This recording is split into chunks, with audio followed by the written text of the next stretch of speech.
ini sekian lama sudah kita tidak bertemu, berkumpul bersama dalam kegiatan ACA Center, khususnya seminar.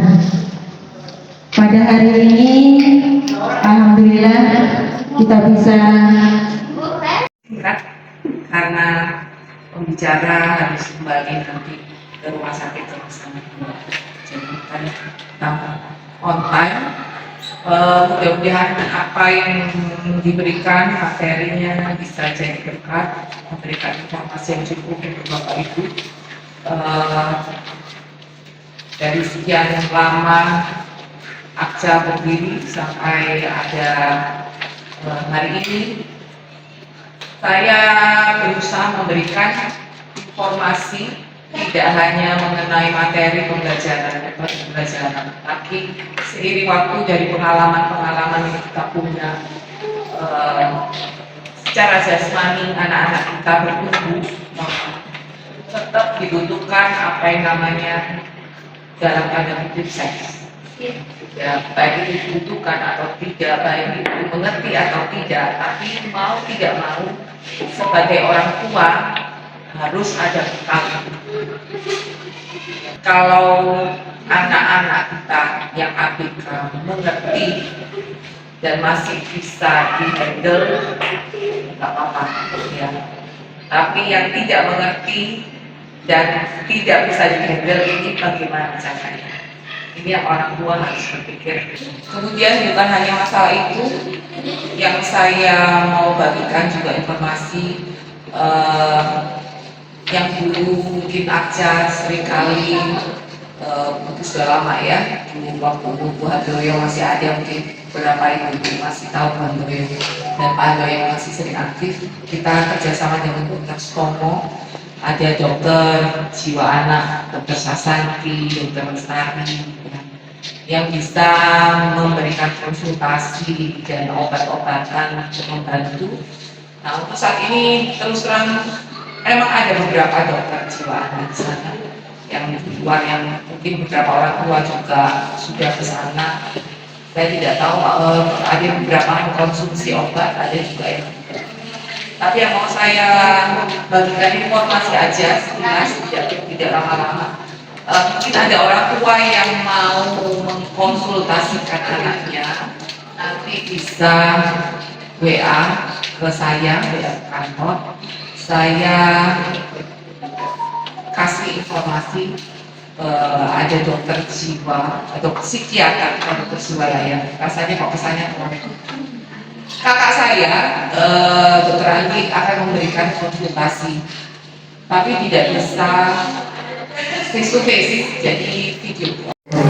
Ini dokter yang selalu mengingatkan dokter apapun, karena anak-anak dengan gangguan spektrum autis itu tiba-tiba menjadi kompleks.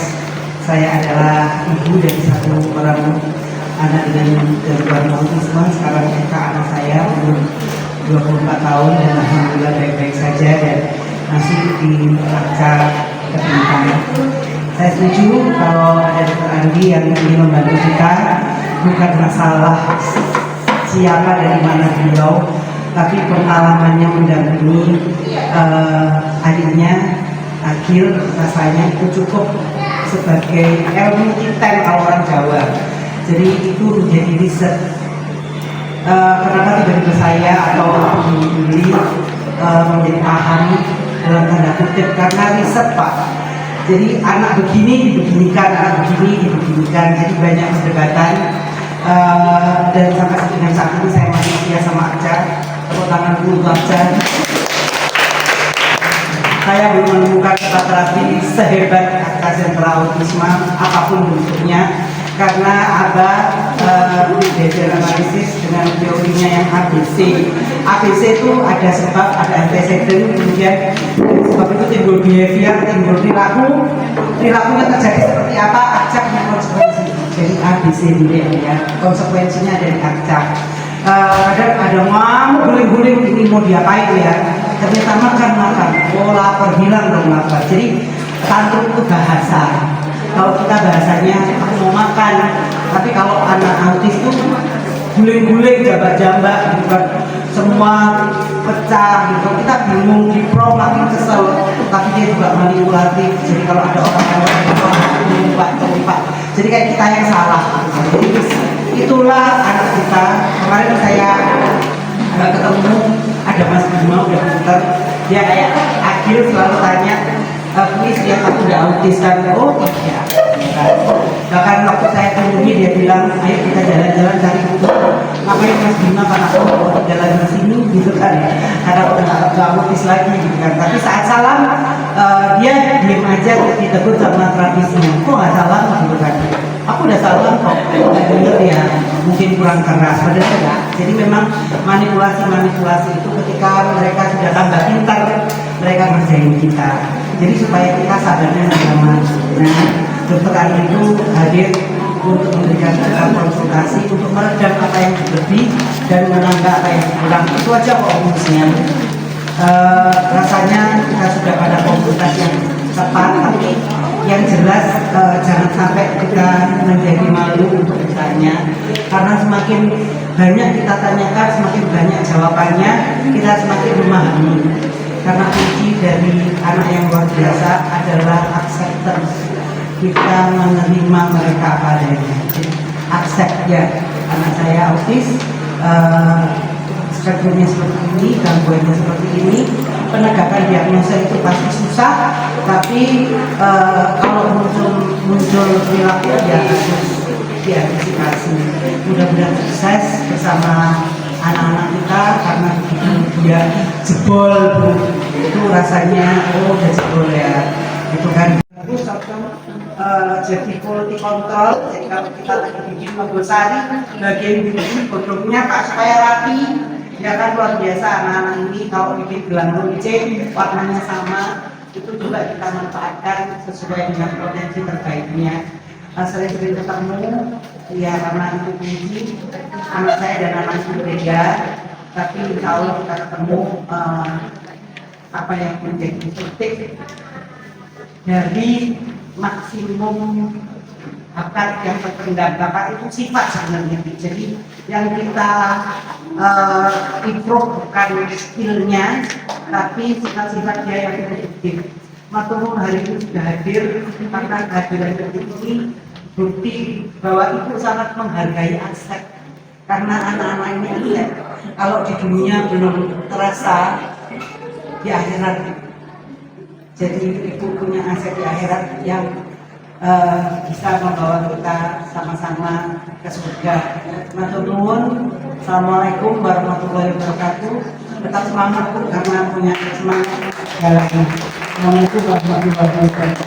Orang tua wajib memberikan pengetahuan itu pada anak dan remaja tanpa terkecuali. Nah, semua orang harus bertanggung jawab menyampaikannya, termasuk pada anak-anak berkebutuhan khusus. Jika dia tidak mendapatkan pendidikan seksual yang cukup, masalah yang lebih besar pasti akan muncul pada masyarakat, terutama dengan seksual. Nah, sebenarnya individu berkebutuhan khusus ini mempunyai kemampuan komunikasi yang berbeda pada individu pada umumnya. Dan mereka membutuhkan kalimat yang lebih sederhana, serta membutuhkan pengulangan yang banyak. Jadi mungkin dalam waktu nanti kita ceritakan, nanti 2 hari lagi kita sebut lagi, ya, jadi pengulangannya. Nah, sesuai dengan perkembangannya, anak akan mengalami masa transisi dari anak menjadi remaja. Nah, remaja itu identik dengan pubertas. Nah, pubertas itu sendiri adalah perubahan fisik, emosi, dan psikologi. Ya. Mungkin yang bisa kita lihat adalah fisik ya. Tapi yang sulit kita kendalikan adalah bagaimana cara meredam emosi dan psikologi. Umumnya pada masa pubertas, kematangan fisik dan seksualitas itu sudah lengkap, namun pada kematangan psikologisnya belum. Ya. Contoh dalam sehari-hari, itu bagian hidup mengajar atau hidup diri sendiri di depan umum.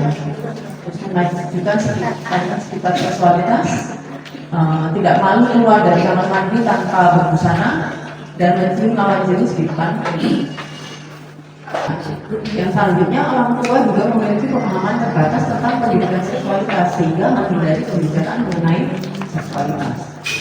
Selanjutnya, orang tua juga memiliki pemahaman bahwa anak berkebutuhan khusus mengalami perkembangan seksual yang lambat dibandingkan anak lainnya atau bahkan tidak memiliki dorongan seksual. Padahal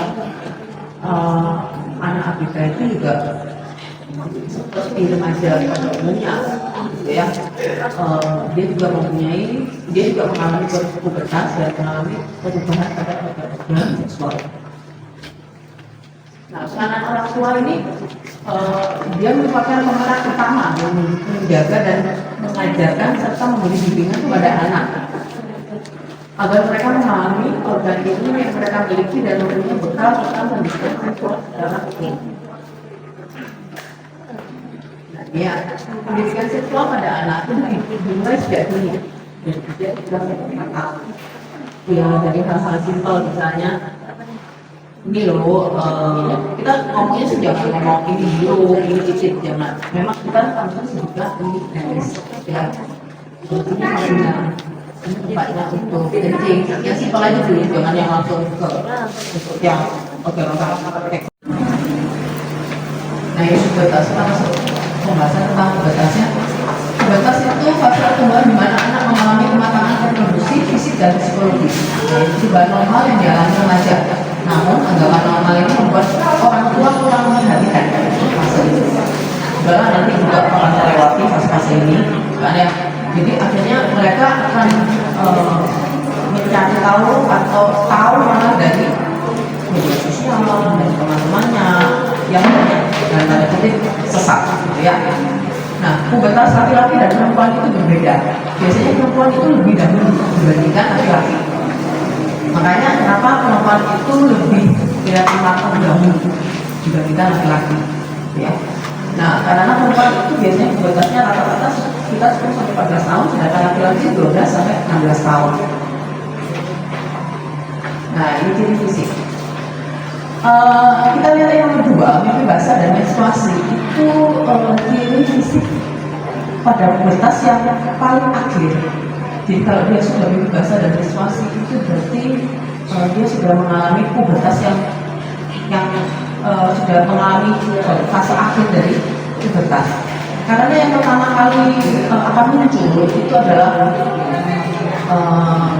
ciri-ciri seks sekunder seperti tumbuhnya payudara, tumbuhnya bulu ketiak, tumbuhnya bulu bubis, suaranya kalau perempuan itu tambah tinggi, kalau laki-laki tambah berat, terus tumbuh jakun, itu ciri-ciri seks sekunder. Nah, orang itu harus memahami dengan baik tahapan dan fase pubertas pada anak, sehingga bisa mendeteksi masalah pada fase pubertas anak, contohnya pubertas dini atau pubertas lambat, ya. Prinsipnya ini, tegakkan batasan perilaku benar dan salah sedini mungkin, dimulai sejak sebelum tanda pubertas muncul. Ya, hal-hal simpel misalnya habis kencing kita harus membersihkan diri atau tidak boleh telanjang di depan keluar dari kamar mandi, sudah harus pakai baju lengkap, gitu ya. Terus kencing itu harus pada tempatnya, tidak boleh kencing ya. Ajarkan bahwa setiap pelanggaran atau aturan itu ada akibatnya, jangan ditoleransi terus-terusan. Jika kita awal memang mungkin kita bisa biasakan juga kegiatan fisik. Kegiatan fisik itu untuk apa sih? Ya selain untuk menjaga badan kita supaya tetap tidak menghindari obesitas ya saya. Selain itu juga untuk menenangkan diri dan mengurangi tekanan hormon.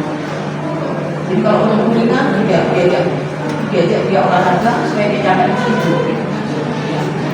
Menjelaskan tentang bagian tubuh dengan istilah yang tepat dan fungsi yang secara tepat supaya anak bisa menggunakannya kelak saat mengalaminya. Nah, tekankan bahwa pubertas itu adalah normal dan katakan tidak pada mereka yang mengalami itu. Jika masih kesulitan bisa konsultasikan pada dokter, terapis dan guru anak. Ya. Saya lanjutkan dengan organ genitalia internal wanita. Organ genitalia pada wanita itu ada yang internal dan eksternal. Internal itu di dalam, eksternal itu di luar. Eksternal itu yang bisa kita lihat dari luar, seperti bibir kemaluan, terus klitoris, Ini kita bahas yang internal dulu ya. Nah, yang internal ini vagina adalah tempat jalannya liang sendawa. Liang sendawa. Jadi maaf kalau misalnya penis masuk, dia masuknya ke vagina. Dan dia tidak akan masuk sampai ke dalam. Jadi tidak mungkin. Ada pertanyaan, dok, sperma itu sampai mana sih? Apakah masuk sampai di dalam rongga? Enggak. Sperma itu masuknya cuma sampai segini. Setelah itu nanti sisanya dia akan keluar, sebagian dia akan masuk, ya, masuk ke dalam rahim. Rahim adalah tempat untuk bayi, ya, bayi. Kalau hamil normal, bayi akan dia di sini selama 9 bulan, ya. Kalau ini cervix adalah mulut rahim. Ini yang banyak terjadi kanker mulut rahim pada wanita. Dan biasanya kita lakukan pap smear dan HPV DNA pada wanita yang sudah pernah kontak seksual sekitar 1-2 tahun sekali, ya. Nah, kita lanjutkan lagi. Ini adalah rongga uterus, jadi tempatnya bayi dan juga fungsinya untuk menstruasi.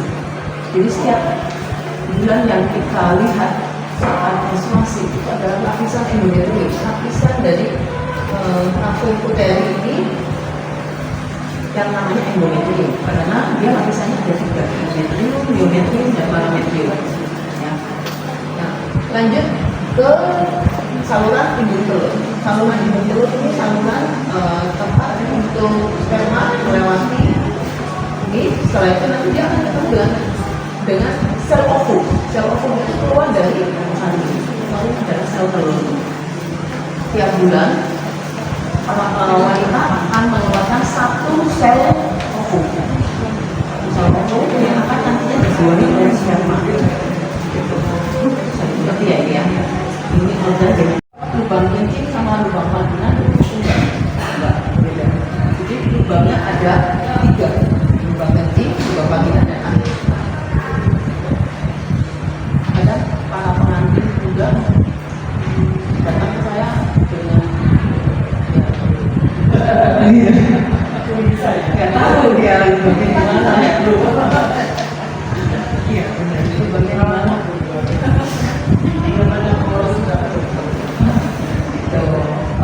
Oke, sampai sini ada yang mau ditanya nggak? Saya mau tanya yang tadi yang anak khusus yang bilang itu apa bisa mudah cerdas kan banyak kan memperkosa anak-anak, ya, umur berapa dia bisa menerima orang tersebut? Nggak boleh itu diajarkan dari dini.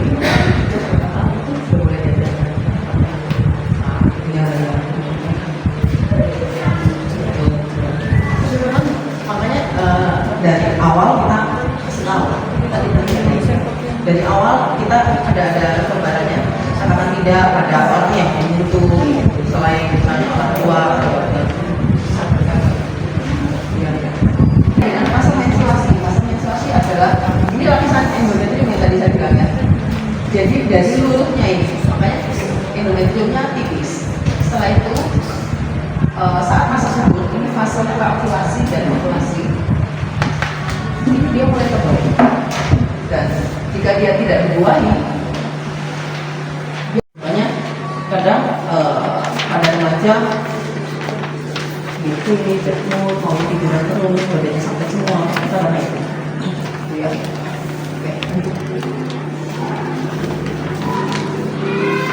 Oke, ini sih saya cantumin karena ini sekaligus untuk KB ya. KB pada perempuan itu mempunyai yang namanya masa subur dan masa tidak subur. Masa suburnya ini atau fertile period ini ditandai dengan segitiga ini, dan segitiganya lebih maju ke depan. Kenapa?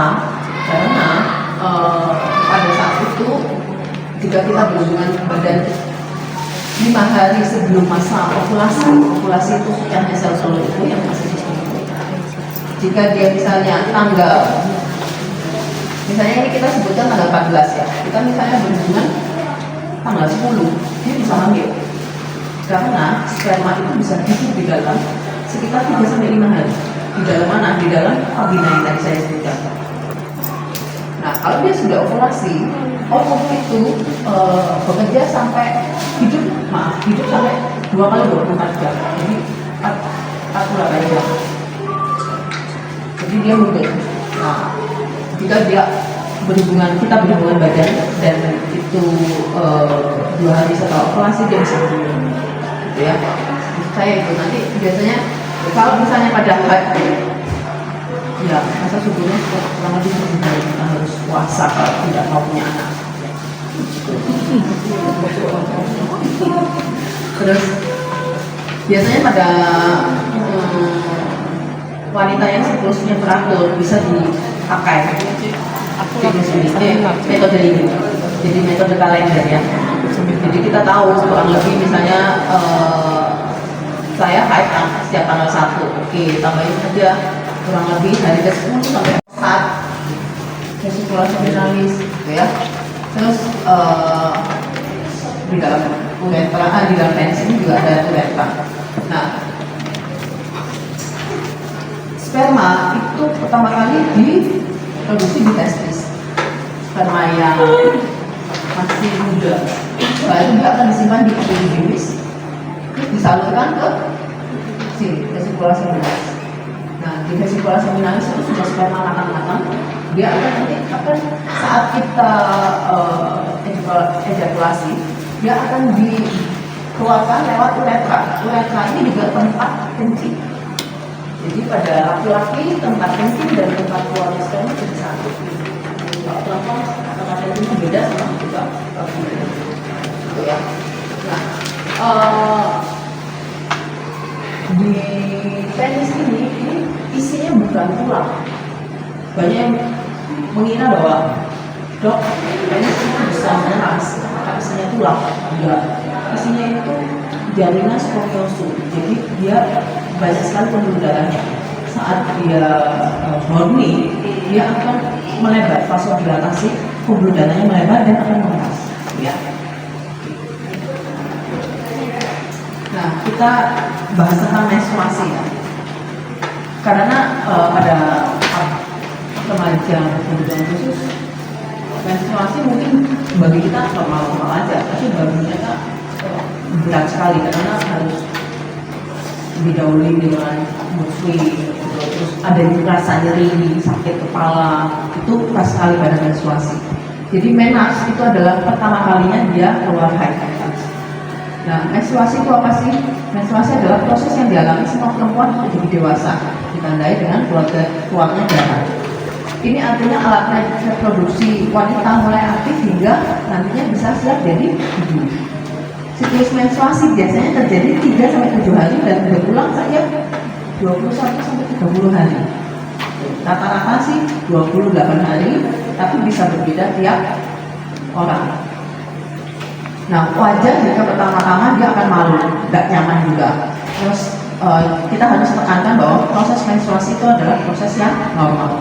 Dan apabila darah keluar pada saat tidur, biasanya itu menandakan bahwa testis sudah mulai memproduksi hormon testosteron dan memproduksi sel sperma.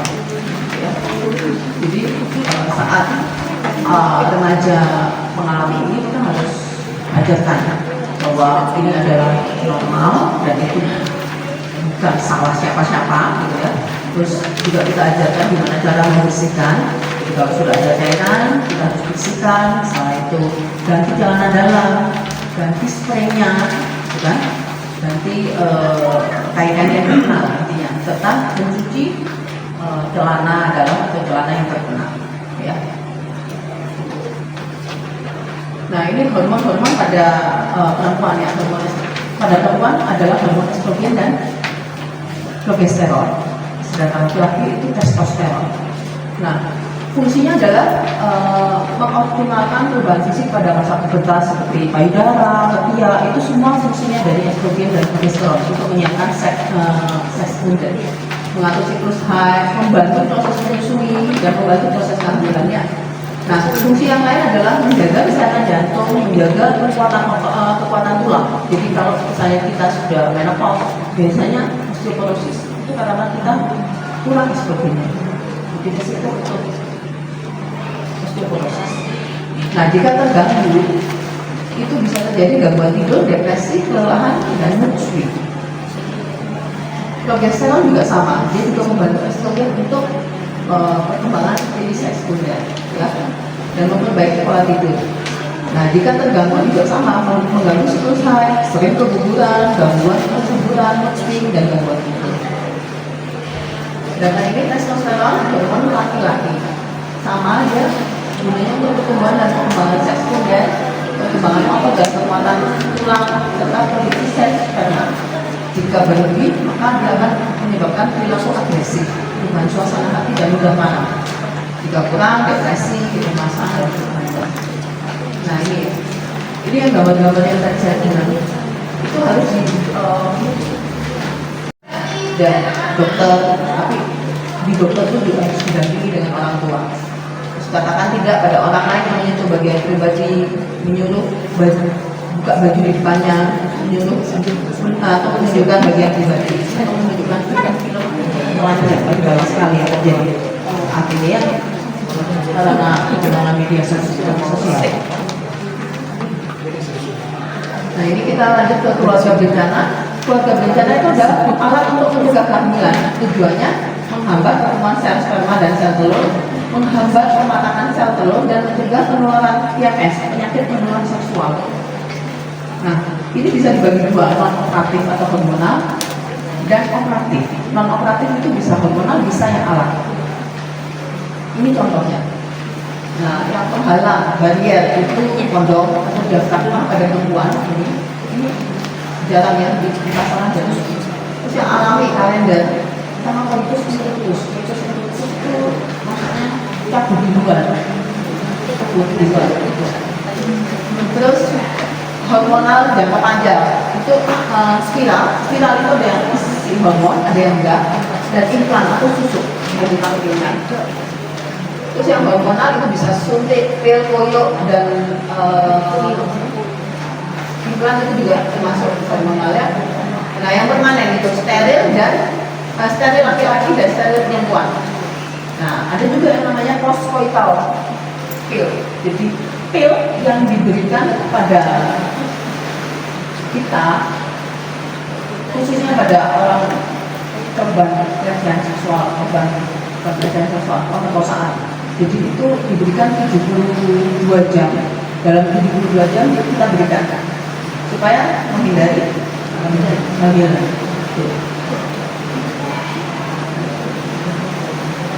Nah, hati-hati penggunaan KB hormon. KB hormon itu efeknya berbeda-beda tiap individu. Ada yang dia terbiasa aja, tapi ada yang merasa depresi dan miskin. Severe mood problem, jadi parah dia mood problemnya. Terus depresi juga memberatkan dan perubahan mood, ya. Itu karena efek estrogen dan progesteron. Tapi yang paling penting adalah efek progesteronnya yang paling muncul.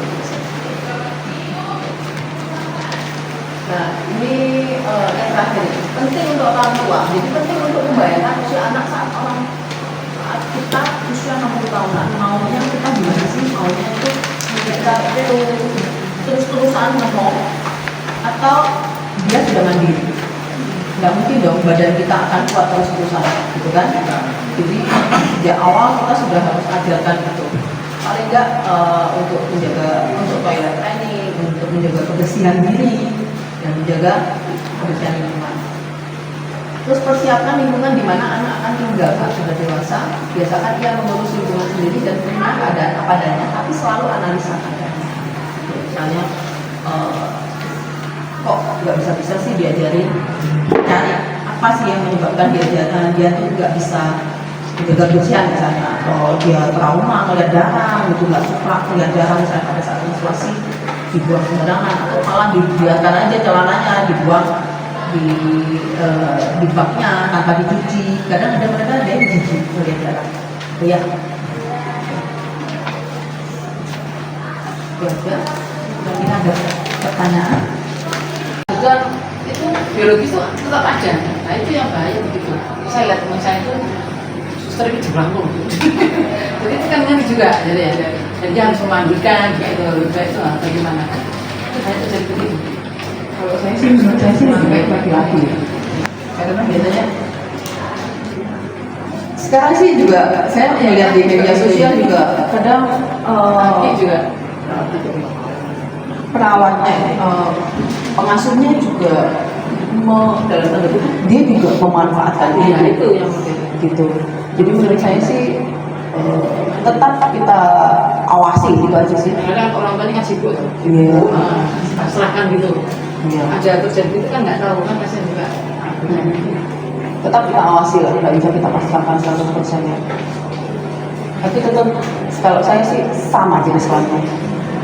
Kalau laki-laki apa yang pernah itu harus diberi apa kalian bilang itu apa ya supaya itu kalau disentuh apa itu iya kan banyak terjadi ya. Kasihan kan jadi gitu kan reaktif ya berarti salah gitu ya ya pasti harus kita ajarkan yang itu dulu yang tadi yang say no tuh yang selanjutnya ya kalau bisa diajarin dari sendiri kalau bisa. Yang mau saya tanyakan lagi, mungkin juga buat orang tua ya.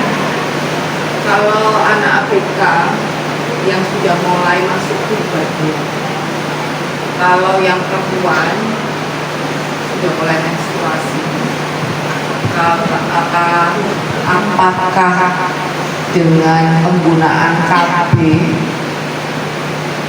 itu membawa dampak yang besar?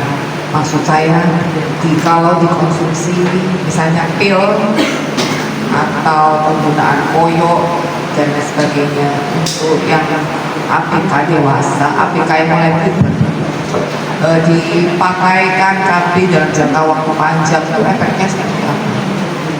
Dan kalau misalnya laki-laki yang mulai memasuki masa puber juga,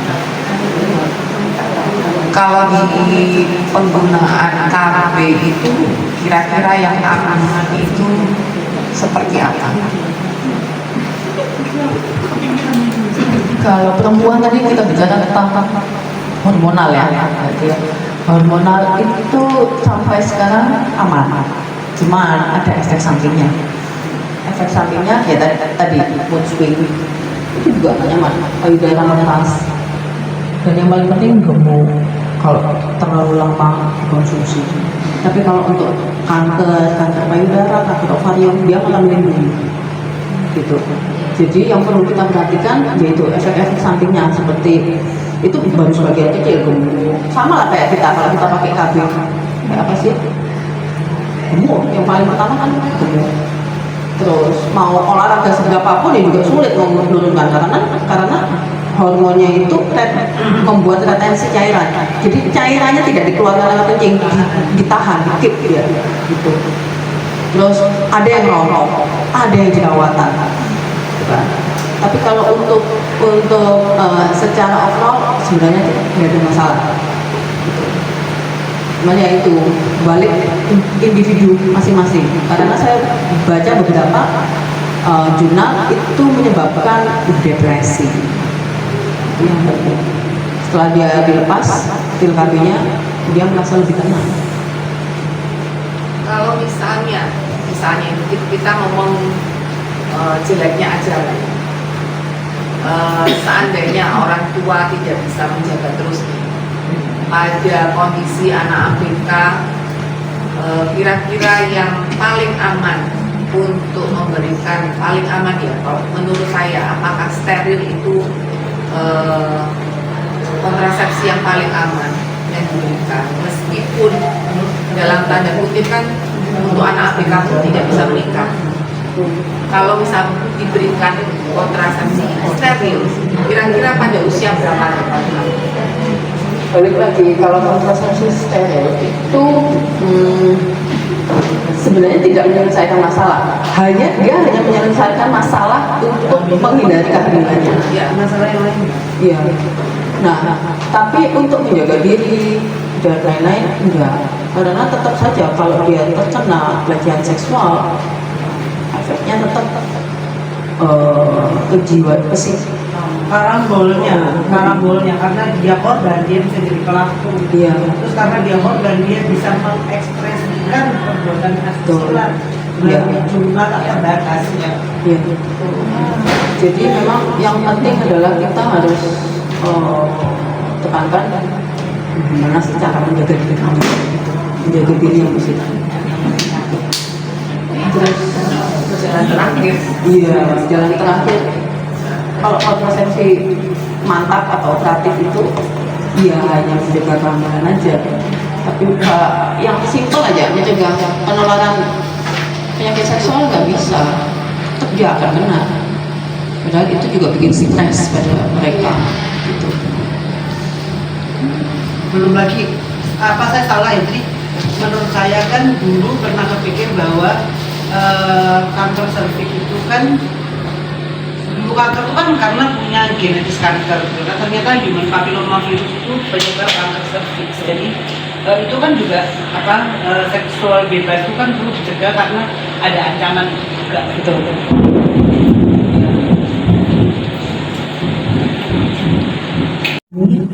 Ini yang saya mau tanyakan, anak saya laki-laki, anak kebutuhan khusus, saat ini berusia 17 tahun.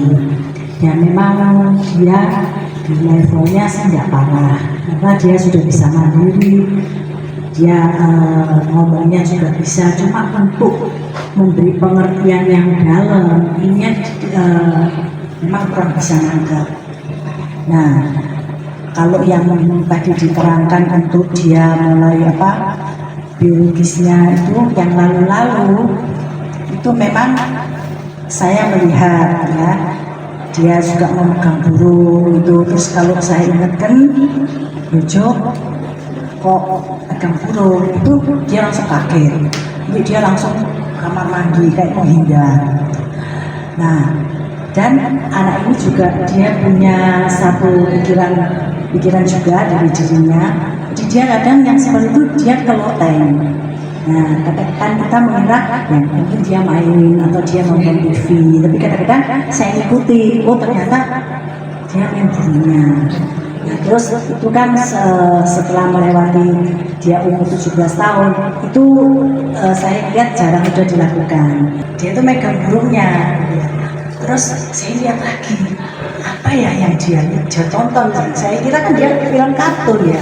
Ternyata saya amati terus dia ngeliat film kartun yang cewek. Terus dia ngeliat itu bukan cewek yang berduaan lagi sama temen, enggak. Dia milih yang ceweknya sendiri. Terus dia ceweknya itu sendiri terus sama dia tuh diperbesar. Nah, terus ya itu saya amati, terus saya jadi ngerti juga, bingung ya.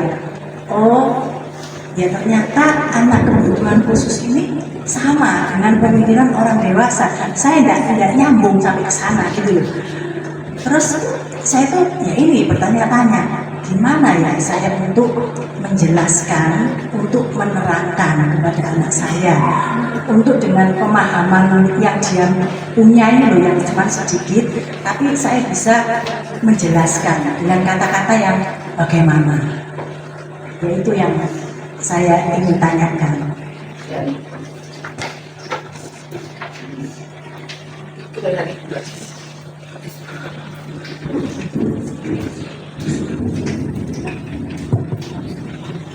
Memang ini yang sulit ya, kita ini kan tahu maksudnya tapi nggak gimana cara menyampaikan gitu kan. Sampai sekarang saya pun juga sama, ke anak saya juga tahu maksudnya tapi gimana caranya mau menyampaikan gitu kan.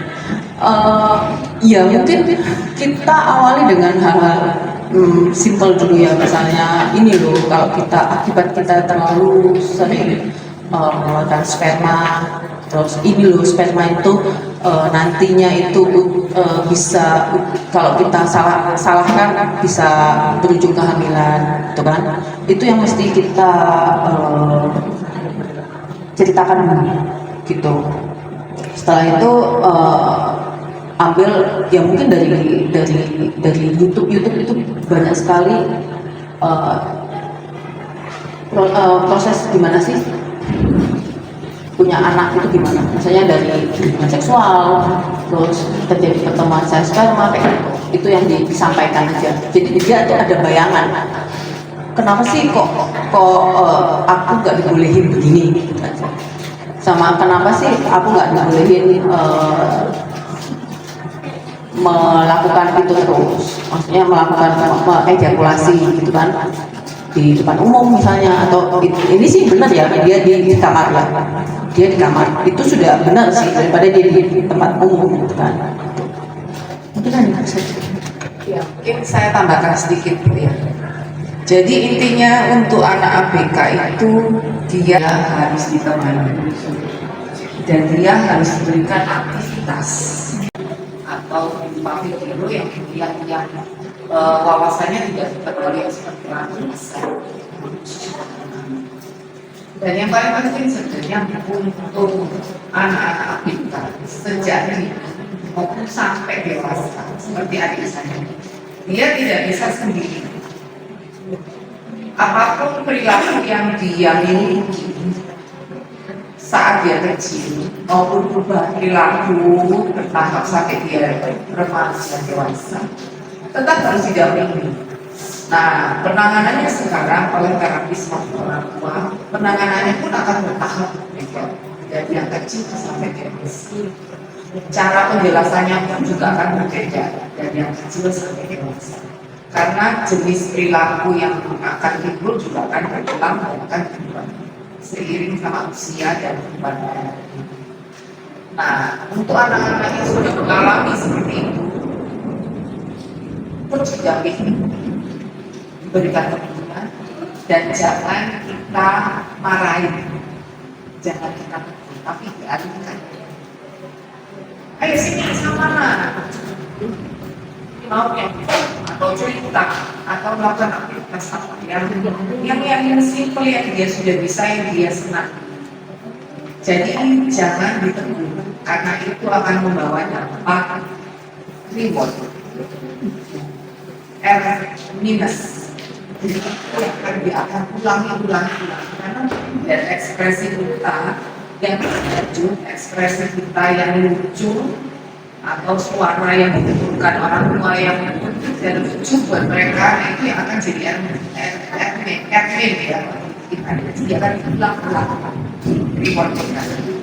Jadi satu-satunya adalah dialihkan itu dengan cara apa yang kita menemani, kita memberikan aktivitas yang dia akhirnya lupa sama itu. Jadi kalau misalnya dia ejakulasi, dia dialihkan, ayo kerja ini, ayo kaku, atau apa, ayo bersihkan kamar bersihkan kasur, atau merapikan buku atau apa, aktivitas apa deh, sampai dia akhirnya dialihkan, dialihkan dari rumah. Nah itu nggak bisa 1-2 kali, bisa berkali-kali karena prosesnya untuk anak mereka kan memang hilang. Jadi kalau kita diajak itu adalah penilaian harian dan maintenance harian kita mengulangi sama terapi sampai 9 kali. Demikian juga dengan materi saya menghilangkan dia dari evaluasi habis kemudian kita jadikan materi itu, jadikan materi yang akan dilakukan sampai 9 kali sama pilihan harian terus sampai di akhirnya nilai apa ditanya P kalau P berarti operasi jadi kita pertanyaan apa nih? Untuk mengalihkan dari anak yang pengen ejakulasi atas seperti itu, karena kan menurut sepengetahuan saya kalau umpamanya tidak tersalurkan, kalau normally orang itu kan uring-uringan apa seperti itu. Terus kalau umpamanya dialihkan terus untuk tidak mencapai itu, untuk tidak istilahnya membuang kayak atau mencapai itu, apakah tidak semakin dia tantrum atau seperti itu kayak gitu. Itu pertama. Terus yang kedua, tadi kan ada penjelasan tentang progresteron dan estrogen masing-masing ya yang saya mau tanyakan. Jadi ada pengaruh mood swing apa orang-orang kayak gitu.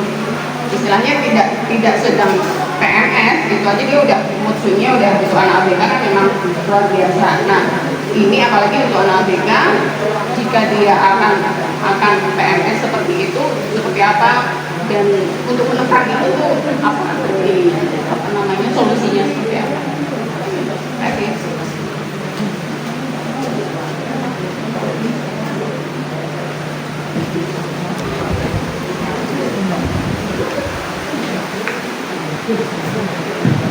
Jadi kalau yang pertanyaan pertama jika tidak dikeluarkan, saya tanya apakah ada efeknya? Tidak. Jadi memang dia bisa kalau sama kayak Mbak Ovum misal kalau kita kalau tidak dijuali kemana dong? Dia akan diserap oleh terus tadi PNS ya, PNS gimana sih caranya supaya bisa menekan PNS? Sulit, tapi bisa dicoba. Biasanya saya kalau misalnya PNS itu banyak istirahat yang mana, terus kalau tempatnya tidak nyaman, biasanya itu kan ada kepala, mereka nggak bisa mengungkapkan. Sakit semua ya, sakit semua, gitu kan? Sakit kepala dia, perutnya kembung. Ya udah, dibeli obat-obatan yang misalnya dia kalau sakit kepala, kepalanya dipegang juga. Tapi kalau dia memang tidak mengeluhkan itu aja, jadi kan dia asupan makanan yang tidak bikin kembung, tidak sakit. Biasanya yang ada itu bukan lah, itu yang bikin itu kan banyak udah yang tambah dulu dan yang akan makan juga. Boleh kalau misalnya dia bisa buat kita olahraga,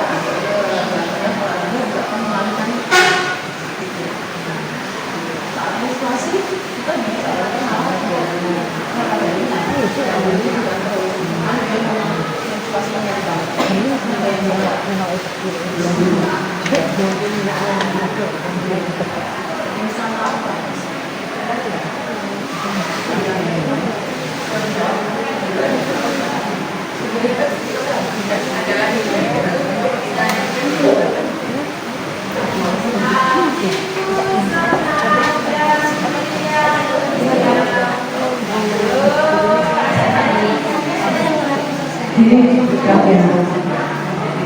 Anak saya kan umur 18 ya. Kalau menstruasi itu sering sakit belum. Untung dia kan bisa saya tanya. Kalau waktu pertama itu selalu pegang perut kayak sakit dan sampai demam. Awalnya. Tapi 3 hari seterusnya enggak. Itu obat apa ya yang menghancur? Ini kan ABK ya. Makasih. Kalau untuk obat yang paling aman sementara ya Panadol itu paracetamol boleh. Ini ya, untuk aman, lambung aman. Terus bisa juga untuk panasnya. Dia berfungsi dua, panas untuk penurun panas sama anti nyeri ya. Matu bisa matu. Belum tidak ya, tenda masuk ya. Udah iya Panadol. ada begitu ya. Yang herbal nggak ada namanya supaya nggak banjirnya masuk. Kalau saya udah sangat itu bagus banget sih. Kalau saya herbal kompres sangat cukup. Dengan kompres sangat nggak membaik nggak juga sih obat-obatan. Kalau obat untuk menstruasi yang feminis apakah sama Sama paracetamol. ya sama ya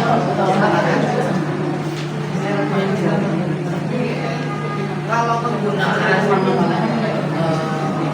minyak ikan apakah itu mempengaruhi kalau kita PMS apa membawa dampak bagus ya? Saya masih belum pernah membaca bahwa minyak ikan atau omega 3 itu membawa dampak bagus atau tidak. Tapi selama ini memang omega 3 itu memperbaiki gangguan untuk gangguan menstruasi. Jadi bisa dicoba.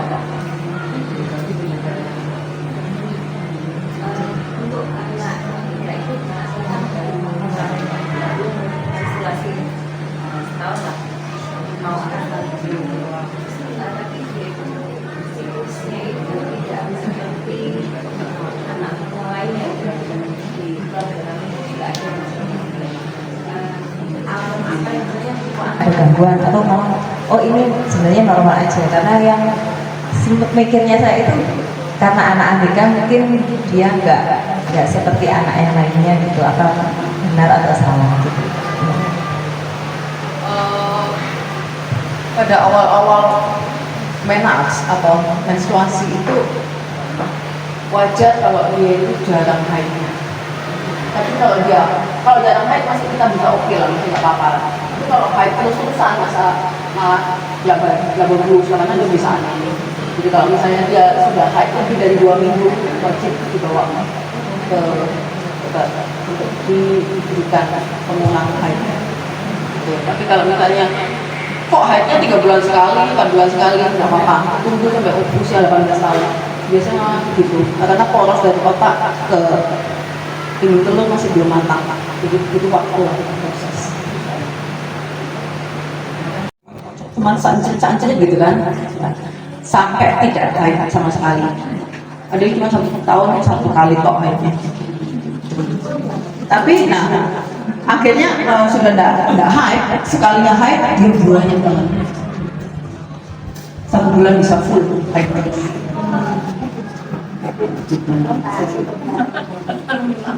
Penebalan imunitas terus-terusan. Jadi obesitas itu meningkatkan estrogen. Nah, estrogen itu yang menyebabkan gangguan pada siklus haidnya. Kalau dia terus-terusan terpapar estrogen, lama-kelamaan bisa yang paling buruk adalah kanker endometrium. Itu kanker yang bagian tadi saya bilang ya, yang bagian yang diurut itu menebal dan bisa jadi kanker. Selain yang lain ya, metabolik sindrom seperti diabetes, jantung. Aku ngambil mengenai anak perempuan yang mensia nggak keluar, apakah solusinya gimana? Aku juga anak saya seperti itu. Anak saya kan perempuan, terus kemudian ada 8 bulan 9 bulan itu nggak mens. Itu saya udah kepikiran tapi gimana gitu. Solusinya untuk dia mens gitu. Karena kan aku dia sudah berbulan sampai bisa kamu kata apa gitu. Yang pertama memang harus terus dulu singkirkan kelainan yang ada di dalam kandungannya. Saya sudah. Karena anak saya macam dokter. Anak saya ini sensitif.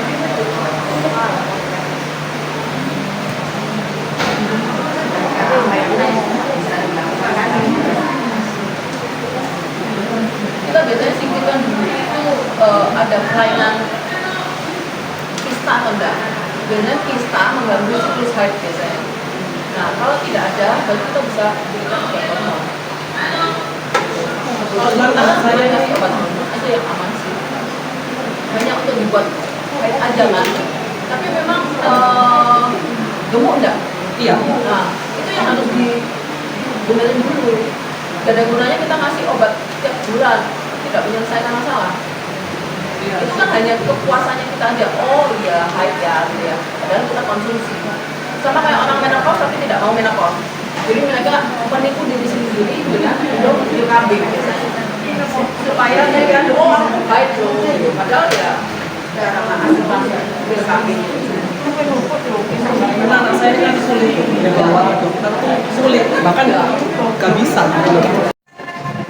Ini kalau dia duluan bagaimana kan kita buat program dulu awalnya sempat saya sampaikan ke anak beliau apakah dengan cara steril adalah bisa dilakukan, tapi ternyata proses steril itu untuk orang dewasa yang belum memasuki pada tahap pertama prosesnya agak rumit dan harus melalui proses hukum. Nah, tapi saya belum tahu kalau untuk anak ABK apakah diperbolehkan. Karena tadi pencegahan kan. Selain kita nggak tahu anak ini dilecehkan orang atau dipergunakan orang, ya, saat tidak ada yang mengawasi, saat tidak ada keluarga yang bisa dipercaya untuk mengawasi, nah ini pencegahan. Nah ini yang masih saya cari informasi soal ini. Makanya saya panggil Tuhan, apakah steril itu aman? Anak mulai usia berapa kira-kira bisa dipasang atau dipergunakan meskipun dia belum menikah? Kenapa saya membuat seminar ini, karena dokter kandungan kan lebih tahu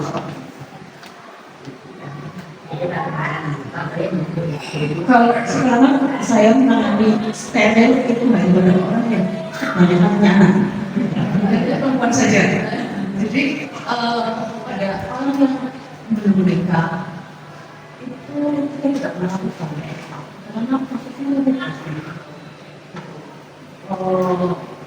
yang laki-laki saya tidak mengerjakan karena memang saya bagian jadi nanti mungkin ini PR bagi saya untuk menikah karena itu pasti saya harus omongan saya ke bagian kumpulan uji kalau yang perempuan kumpulan uji yang sosial gimana sih cara menangani supaya anak ABK ini terhindari dari kehamilan yang tidak diinginkan. Hak mempermainkan atau seperti orang kalau lagi berduaan. Ada bantal, boneka, dinding, bahkan kalau di sofa yang sekalipun tidak ada bantal. Tetapi apakah dia sendiri tahu atau paham kalau hal itu memalukan atau tidak benar? Seperti pertanyaan ibu tadi, kalau tidak dituruti marah-marah. Tetapi kalau malah seperti takut kalau kelihatan orang, misalnya kalau ditegur, takut atau malu kalau ketahuan gitu. Bu Nurul, Bisa saya nanya? Iya. masih kalau pertanyaan saya. Saya nanya gini, maksudnya kan tadi berkaitan dengan seksualitas itu yang real aja nggak sih, nggak apa-apa? Yang real aja gini, mungkin kan tubuh manusia ada beberapa sentuhan apa yang disentuh bisa merangsang itu. Nah, dengan anak autis itu kan kadang tenang itu kalau dipeluk, didekat, apa lagi.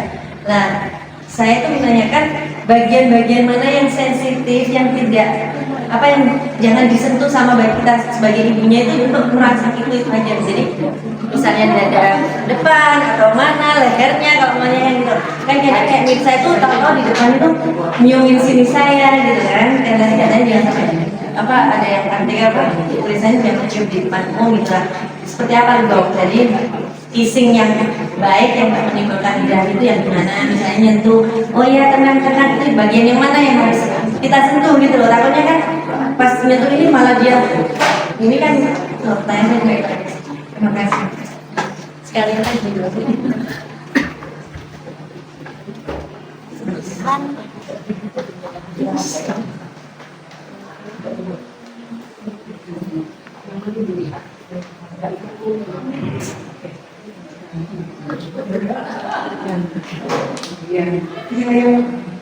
yang kissing yang tidak menimbulkan dari pipi kepala leher itu sensitif banget karena telinga sensitif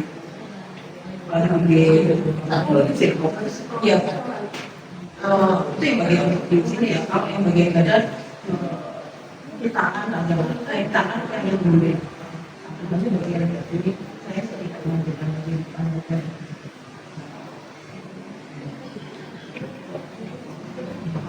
Ya, saya pikir itu sudah bersama.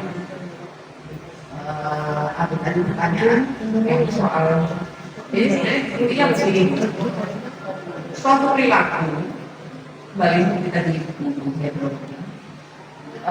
prinsip DBA itu ada dua.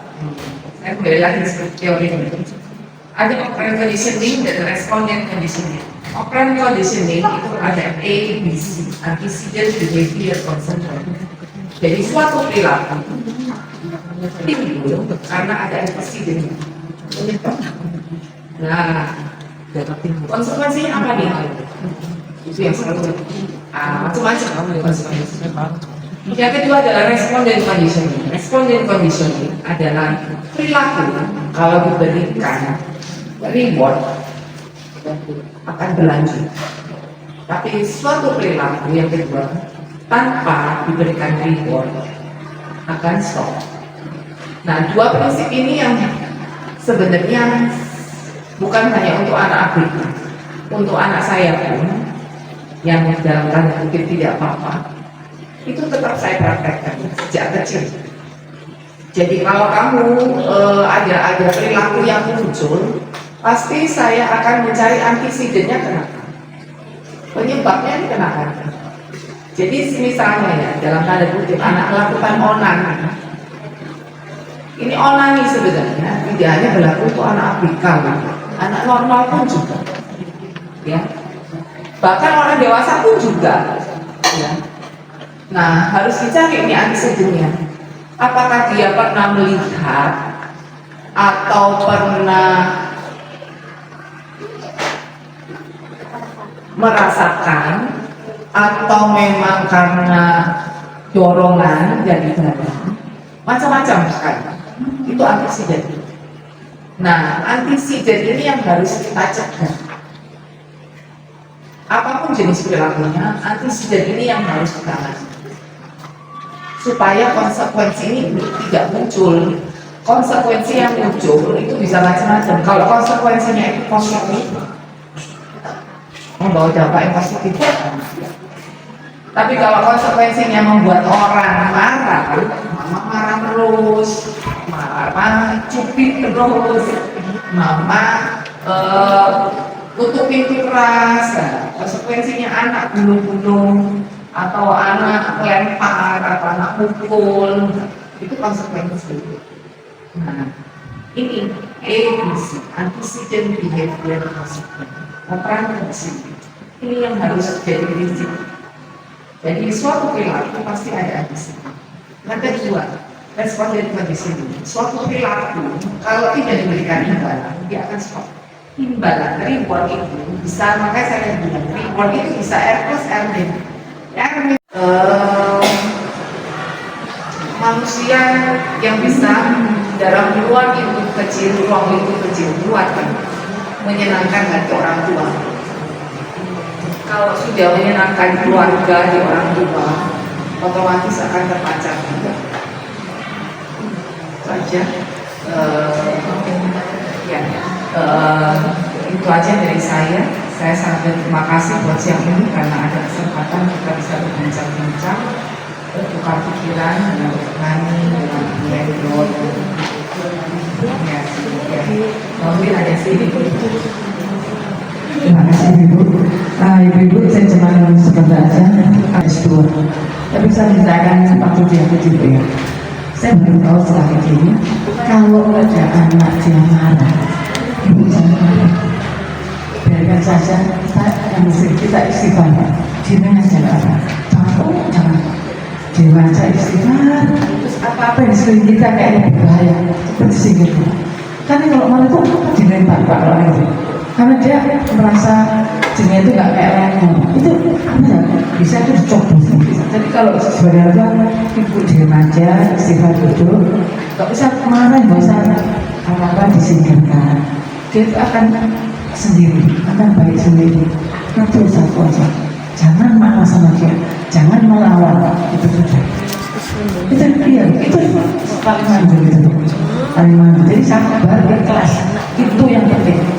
Ibu-ibu ini termasuk luar biasa, orang luar biasa kita ini. Nah, itu satu aja, jangan marah. Kan ekspresi kita mau jangan sudah. Kita diam aja, kita istighfar. Ya kalau apa singkirkan, jangan ngomong kita sudah. Itu anjur itu. Dia akan mengerja sendiri. Yang ini